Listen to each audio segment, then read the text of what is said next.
What is up, bodyweight exercise fans? In today's video, I've got a lower body calisthenics workout routine for you.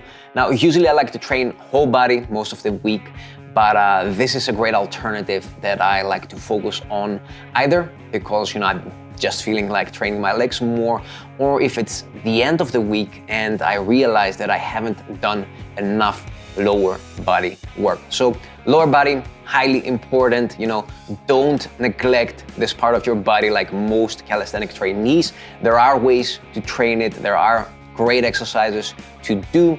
And this is one of the reasons I'm sharing this routine with you today. So what we'll be doing is we'll be starting with a dynamic plyometric lower body exercise. My favorite here being the vertical jump. And after that, we'll alternate between strength-oriented exercises and jumping rope. This way, we are training both the cardiovascular system and we're also building lower body strength and muscle. So starting, as we said, with a plyometric exercise. In this case, I'm doing vertical jumps. Some other great alternatives here are plyo burpees and jumping lunges. I'll include some more alternatives in the top pin comment below, so make sure you check that out once you're done with the video or while watching it. Once we're done with our vertical jumps, we switch to reverse Nordic curls.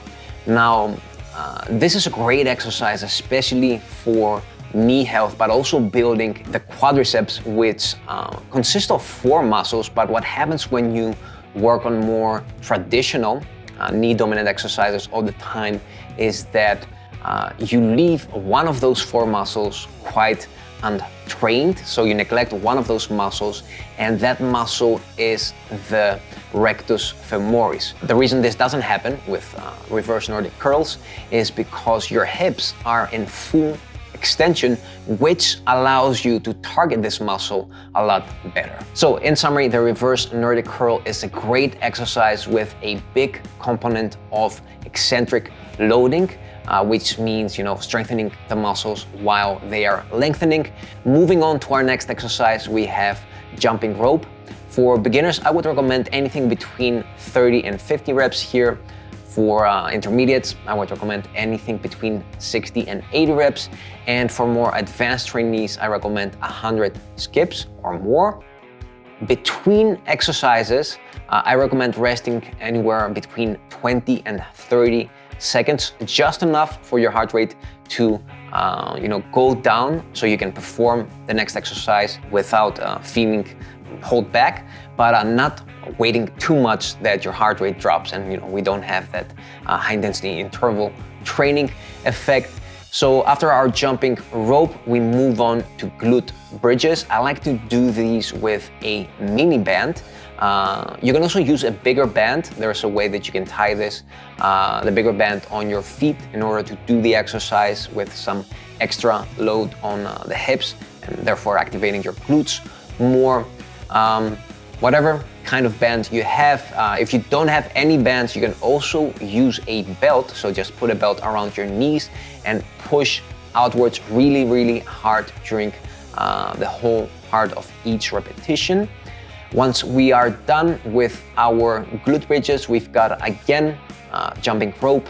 I like to do 100 skips between each exercise. After that, we move on to a wall sit. I like to do wall sit pulses with a bowl. So I just put a regular bowl. I'm using here a basketball that also has a little bit less air in it. That way I can squeeze it more. And by doing these pulses, so squeezing in and out, we're also activating some extra adductor muscles, reversing the tension we were putting in the previous exercise with our glute bridges. So pressing outwards in the glute bridges, now we're pushing inwards. That way we have a more wholesome activation of the lower body. So what I do here is 20 pulses from a wall sit position. And once I'm done, once I'm at rep 20, I like to squeeze the ball as hard as I can. So I give it a max isometric contraction for 10 seconds to really squeeze out any energy left. Once we're done, we've got again 100 jump rope skips, or depending on your level, 30 to 50 or 60 to 80.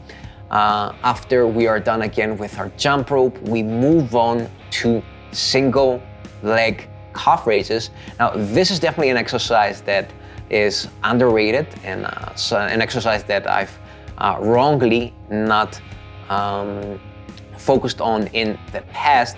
And the reason that most of us neglect this exercise is because it feels deceptively easy in the beginning. It really takes a lot of reps, so it needs a high rep range to get those muscles really activated, especially if you're not that heavy, if you're also a bit short.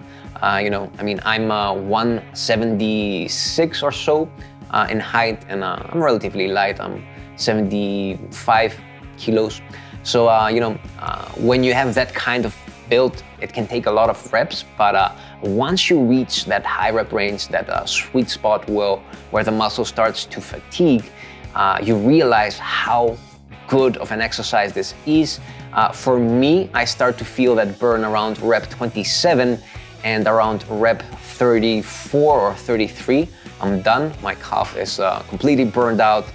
And again, great exercise, not only for building muscle in the calf department, but also an excellent exercise to strengthen and keep healthy the ankle joint. So if you do a lot of sprints like me, a lot of plyometric stuff, jumps, and these kinds of dynamic exercises, keeping your ankle joint healthy and strong is important, and the calf raise is a great exercise to do that. So again, remember that you need a lot of reps to get the calf stimulated, the calf muscle stimulated with calf raises. But if you're patient enough, you realize that once you hit a specific number of reps, this exercise is amazing. It really, really burns out your calves.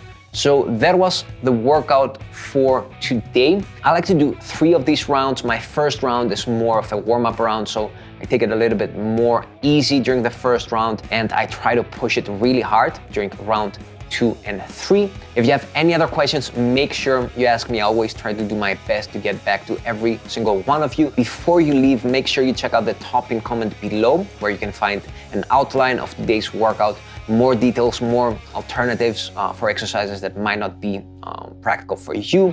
And if you're new here, make sure you subscribe.